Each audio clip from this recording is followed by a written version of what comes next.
tes itu tadi. Selesai masuk ya? Masuk ya. Bismillahirrahmanirrahim. Assalamualaikum warahmatullahi wabarakatuh. Ya. Tes ya. Di sini perkenalkan diri dulu. Saya Ahmad Ilham dari Decoding Indonesia. Jadi di sini aku akan berbicara tentang Flutter ya. Mungkin dari teman-teman nih ada yang pernah pakai Flutter nggak sebelumnya? Coba angkat tangan dulu.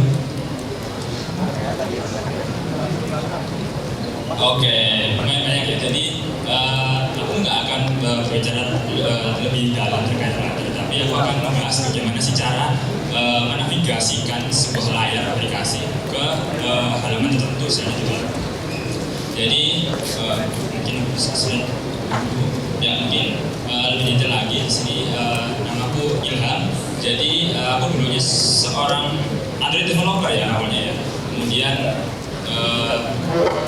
muncullah teknologi Flutter ini dan aku coba mendalami beberapa chip-chip terkait dengan Cik satu cik. Terus ya terkait dengan Flutter, akhirnya saya mencoba mendalaminya.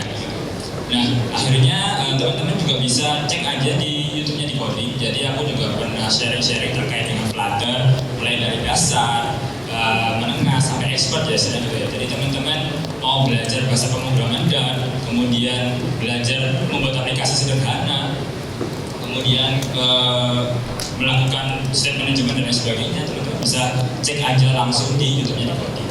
Di sana ada channel atau channel Decoding, di sana ada kayak developer coaching ya, teman-teman juga bisa belajar di situ. Teman-teman juga bisa kontak saya melalui email ilham@decoding.com. Mungkin perkenalan di Decoding ya, mungkin teman-teman ada yang belum tahu tentang Decoding. Jadi Decoding ini salah satu perusahaan yang menyediakan beberapa layanan ya. Di situ ada akademi, jadi teman-teman bisa belajar jadi developer itu gimana sih? Belajar jadi Flutter developer gimana? Gak hanya Flutter aja, di sana juga ada machine learning, Android, kemudian website gitu. Dan itu beberapa tim dari akademi itu menyediakan beberapa kelas ya. Jadi mulai dari dasar, jadi kita juga menyediakan roadmap mulai dari dasar sampai expert itu sudah disediakan oleh tim Decoding gitu. Kemudian ada job platform nih, teman-teman misalkan sudah lulus kuliah, nah teman-teman mau cari pekerjaan di perusahaan tertentu, teman-teman juga bisa cek aja di decoding.com/jobs gitu ya. Nah, jadi teman-teman bisa hire atau hire pun bisa, kita juga bisa cari perusahaan yang membutuhkan pegawai gitu ya, teman-teman juga bisa cek aja di job platform ini. Kemudian ada yang namanya challenge. Nah, ini mungkin teman-teman yang sudah pernah membuat aplikasi, jadi teman-teman bisa ikuti challenge yang ada di platform ini. Jadi biasanya ada yang challenge terkait dengan CPA, terkait dengan Jetpack Compose dan lain sebagainya. Nah, teman-teman bisa coba ikuti dan dapat poin dari Decoding. Selain itu, teman-teman juga bisa ikuti beberapa event ya yang ada di Decoding. Jadi beberapa vendor dari luar itu juga menyediakan event di Decoding juga. Ya, mungkin aku akan masuk ke materi ya. Jadi mungkin dari teman-teman ini pernah mengunjungi beberapa tempat gitu ya, mungkin datang ke ballroom ini atau convention ini, tapi tersesat misalnya gitu ya, udah diarahkan sama Google Maps, kemudian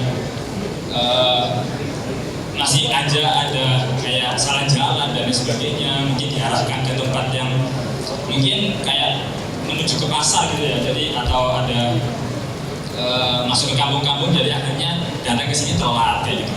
Jadi gimana sih caranya kita berusaha untuk memahami arah atau rute dari sebuah peta gitu ya. Jadi kalau teman-teman nggak bisa memahami hal tersebut, teman-teman akan tersesat dan akhirnya telat di acara.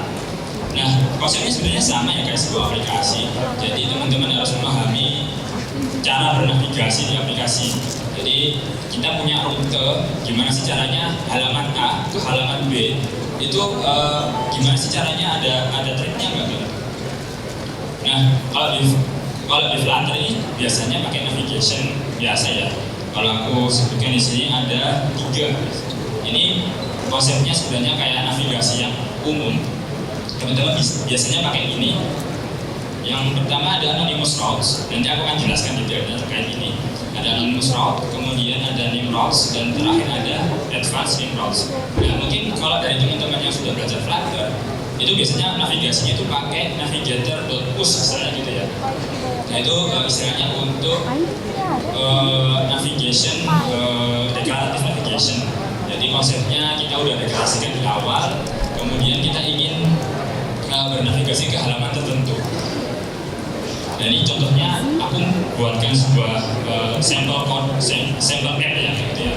Jadi di sini ada 3 layar. Yang pertama daftar restoran, kemudian yang berikutnya ada detail restorannya, dan kemudian yang terakhir ada halaman untuk review terkait restorannya. Nah, biasanya teman-teman kalau beralih ke halaman tertentu, nah teman-teman pasti akan menggunakan navigator.push, diikuti dengan nama rutenya. Nah, kalau menggunakan anonymous routes, teman-teman nggak perlu mendefinisikan rutenya atau restoran, detail, dan sebagainya, itu nggak perlu. Jadi tinggal tambahkan material base route, kemudian diikuti dengan halamannya. Kemudian teman-teman biasanya nggak perlu pakai yang tadi, nggak mau pakai anonymous routes. Kita perlu mendefinisikan nama rutenya. Nah, teman-teman biasanya pakai yang namanya material app, kemudian di parameter berikutnya ada routes gitu ya. Jadi kita mendefinisikan rutenya, kemudian kita bisa beralih ke halaman tertentu berdasarkan nama rutenya. Kemudian yang terakhir, teman-teman juga bisa menggunakan advanced name routes. Nah, di sini lebih advance lagi. Jadi kita istilahnya kayak sebuah URL kayak gitu ya, di sebuah website. Kemudian kita pilih nih URL-nya. Kalau slash itu nanti diarahkan ke halaman apa, kalau slash detail nanti diarahkan ke halaman apa, kayak gitu ya. Jadi ini lebih kompleks lagi. Tapi kalau teman-teman pernah coba di Flutter kan biasanya bisa diaplikasikan di 6 platform ya. Mulai dari mobile itu ada Android dan iOS. Kemudian bisa website, kemudian bisa desktop. Desktop ini ada 3 saat ini, ada desktop Windows, kemudian macOS dan juga Linux. Nah, Flutter ini istilahnya kayak membuat survei ya kepada para developer Flutter. Apakah Flutter itu udah dikembangkan di ke-6 platform itu gitu. Nah, ternyata menurut survei banyak para developer Flutter ini masih mengembangkan platform web atau Android dan iOS saja. Kemudian diikuti dengan web, mungkin 50% terkait dengan developer itu sudah mengembangkan aplikasi web. Kemudian sisanya ini masih belum mendalami Flutter desktop. Ini survei sebelum Flutter versi 3 ya, jadi masih belum menyediakan versi stable untuk desktop. Nah, ketika kita cek nih, ternyata di bagian web ini sudah lebih dari 50% yang udah nyoba Flutter website. Nah, kalau Flutter ini ingin mengembangkan fitur-fiturnya ya, nah ternyata Flutter web ini juga untung juga. Jadi Flutter ini bisa mengembangkan aplikasi web, kemudian para developer ini mengalami kekurangan misalnya gitu ya. Kenapa sih beberapa fitur itu masih belum bisa optimal gitu. Nah, Flutter ini juga melakukan survei. Di sini para developer itu merasa kekurangan ya di proses navigasinya. Kemudian berikutnya ada copy paste dan lain sebagainya. Nah, yang paling pertama ini adalah browser navigation, karena di website itu punya URL ya. Jadi kalau teman-teman perhatikan di browser teman-teman itu kan ada address bar-nya. Nah, kalau sebuah aplikasi website tapi address bar-nya tidak kepake kan nggak mungkin ya. Misalnya gitu. Jadi kita perlu bernavigasi juga melalui address bar URL-nya. Tapi si Flutter ini masih belum support terkait navigasi tersebut. Nah, akhirnya Flutter ini mengusung sebuah teknologi ya. Kalau teman-teman perhatikan, Kalau istilahnya kalau pakai yang navigator yang sebelumnya, yang advanced route, kemudian name routes dan juga anonymous routes, nah itu sebenarnya kita nggak apa-apa ya, karena kita juga menjalankannya di aplikasi mobile aja, Android dan iOS. Apakah ada yang salah dari navigasi tersebut gitu? Ternyata kalau kita buat sebuah aplikasi yang kompleks itu nggak apa-apa ya. Jadi kalau di mobile aja itu masih bisa support terkait navigasi tersebut. Nah tapi kalau udah advance lagi, aplikasi teman-teman itu udah di deploy di website, kemudian deploy di desktop gitu ya. Navigasi itu masih kurang fleksibel sebenarnya ya. Karena di website punya URL, kemudian di Android itu punya deep linking dan lain sebagainya. Nah itu ternyata kurang. Kalau teman-teman perhatikan di sini aplikasi website ini kan ada address barnya ya di bagian atas itu ya. Nah ternyata untuk yang navigasi yang lama atau declarative navigation itu belum support terkait dengan URL gitu. Kalau teman-teman melakukan pemilahan atau parsing dan lain sebagainya itu kan kesusahan. Kemudian ada state restoration. Nah, mungkin kalau teman-teman perhatikan di bagian kiri ini, sebelah kiri address bar, itu kan ada tombol next, back button dan juga forward button.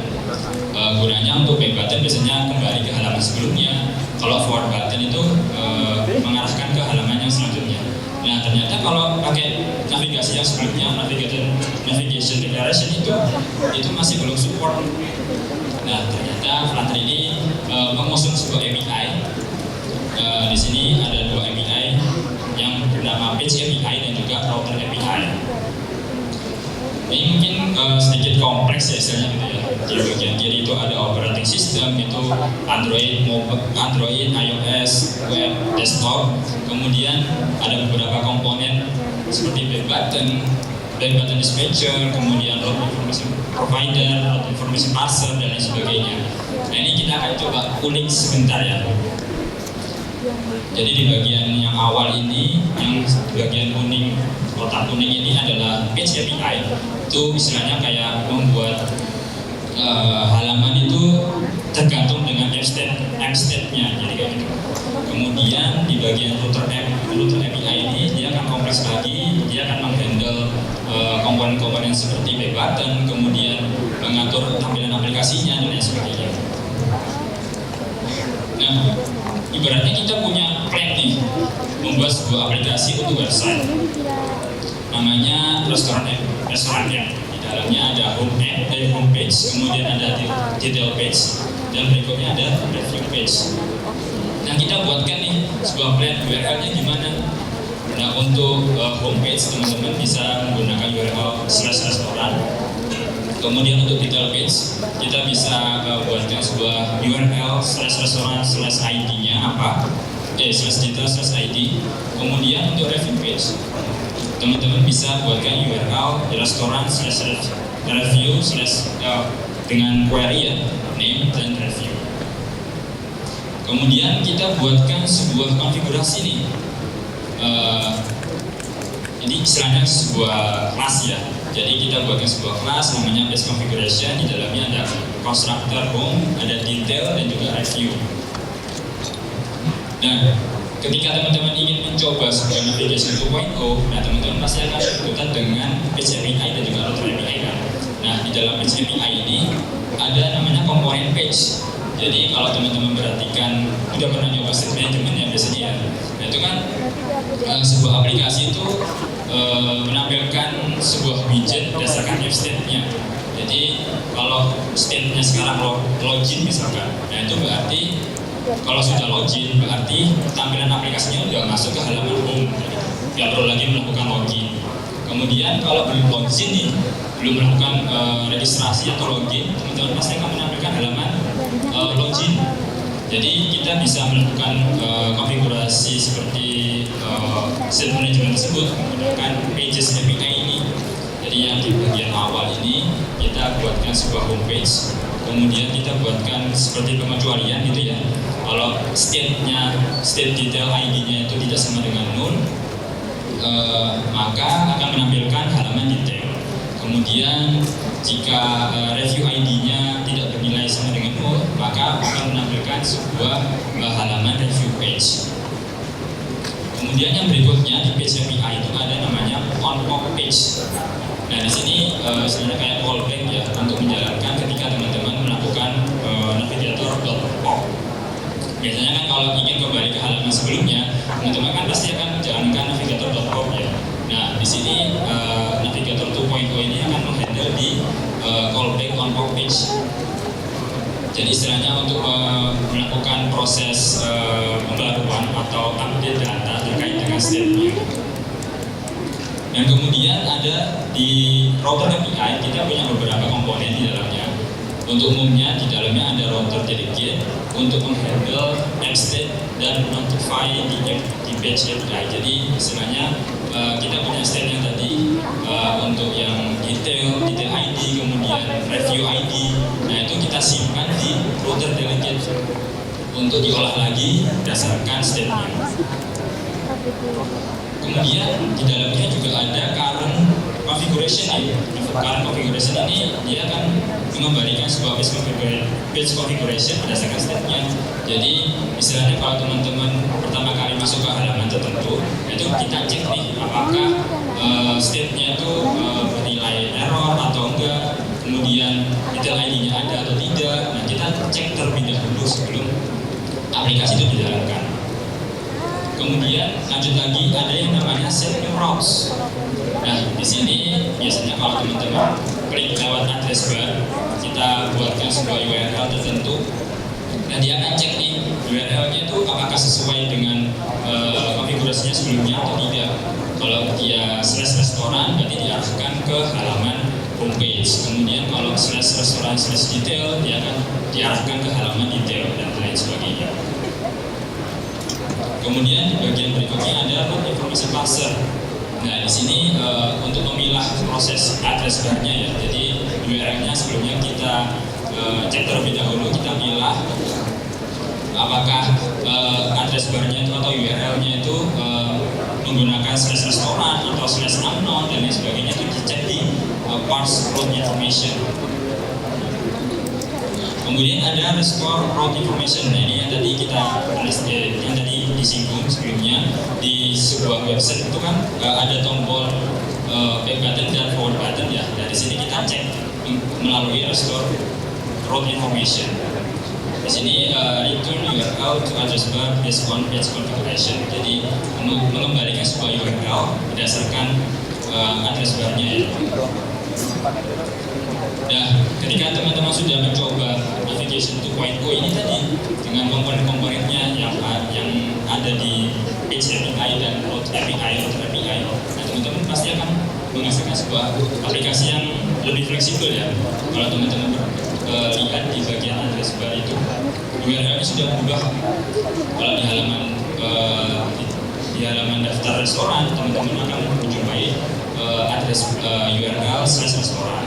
Kemudian kalau udah kita klik ke halaman detail, dia pasti akan menggunakan address bar atau URL /restoran/detail dan lain sebagainya. Jadi kalau teman-teman ubah URL-nya langsung dari address bar, itu dia otomatis akan mengarahkan ke halaman tertentu. Berbeda dengan teman-teman menggunakan navigation yang lama gitu ya, atau declarative navigation. Nah, tapi kalau teman-teman menjalankan navigation 2.0 ini, teman-teman akan menjumpai beberapa kelas yang harus dibuat, misalnya gitu ya. Banyak banget. Di sana perlu page API, dalamnya ada mendeklarasikan sebuah halaman dan lain sebagainya. Kemudian teman-teman harus mengupdate state-nya. Kemudian teman-teman harus membuatkan sebuah page configuration dan lain sebagainya. Ternyata banyak banget nih yang harus dibuat ketika teman-teman menerapkan navigation 2.0.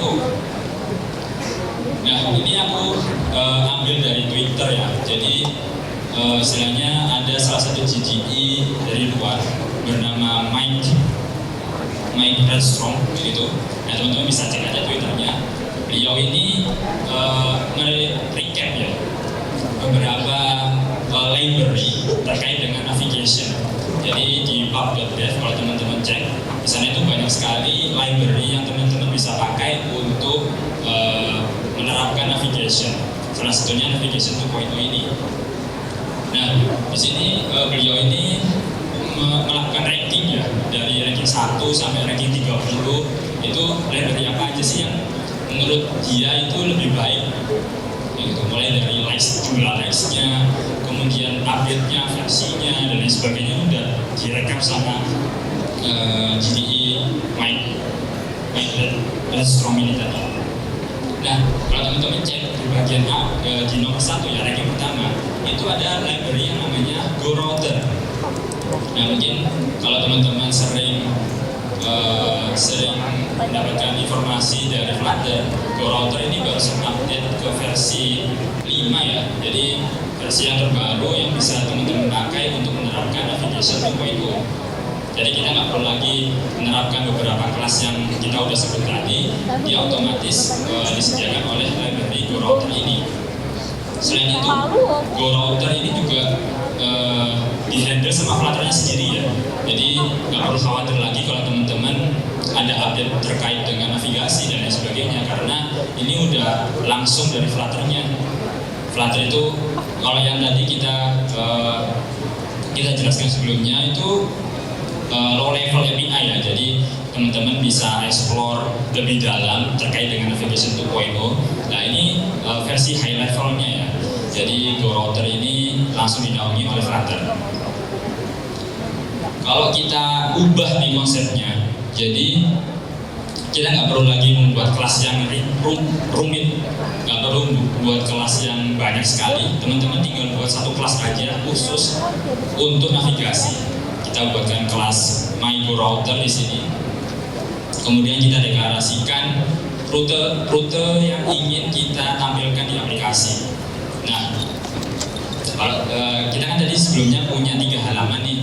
Nah, teman-teman tinggal buatkan rutenya, rute untuk size restoran, untuk home screen, kemudian untuk detail restorannya, dan juga review restorannya.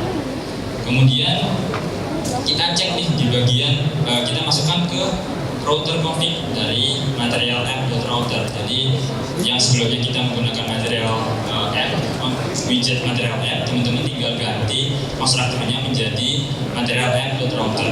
Kemudian kita masukkan variabel atau kelasnya di dalam router config ini.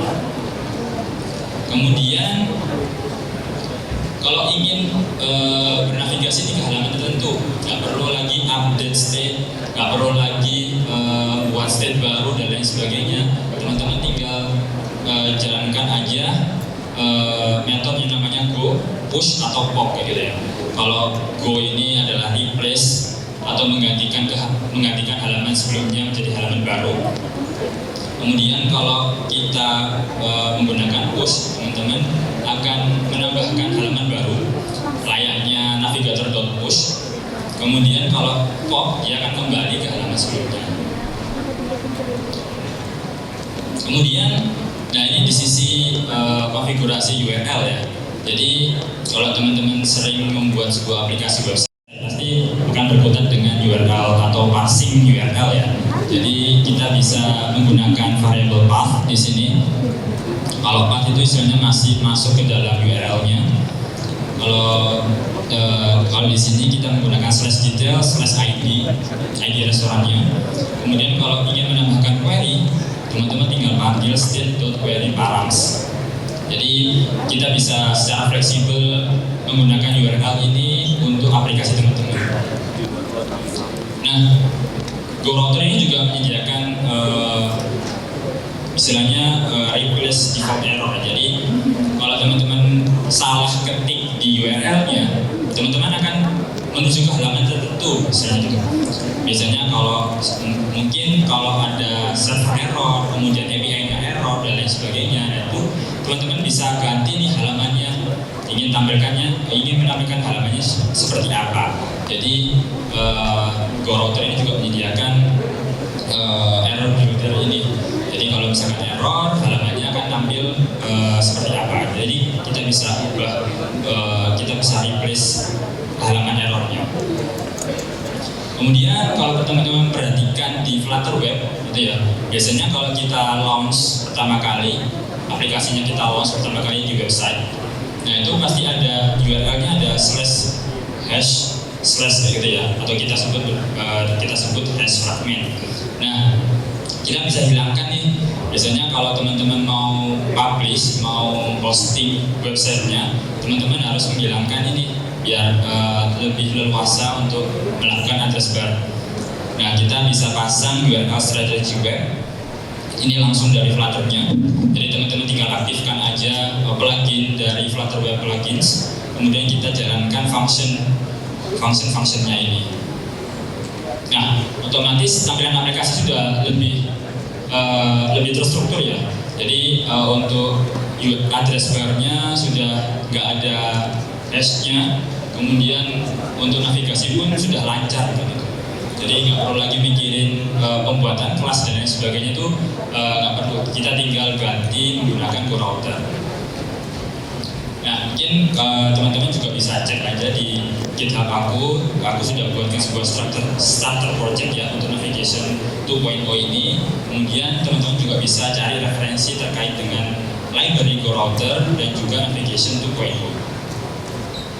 Ya, mungkin itu aja dari aku. Kurang lebihnya mohon maaf. Wassalamualaikum warahmatullahi wabarakatuh.